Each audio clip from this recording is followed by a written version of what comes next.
Welcome to Touch to Click. In this video, I'll show you how to update Android version in phone so you can enjoy the latest features and security fixes. Now let's get started. Step 1. Swipe up on your phone's home screen and open the Settings app.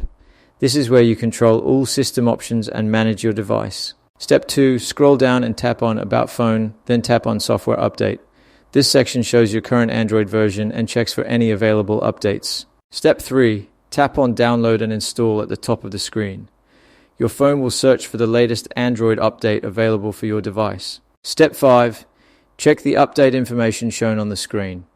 This helps you understand what version you are upgrading to and what improvements it includes. Step 6. Tap Install Now to update the Android version on your phone. Your device may restart during the process, which is normal and required to complete the update. Thanks for watching, and don't forget to subscribe to Touch to Click for more helpful tutorials.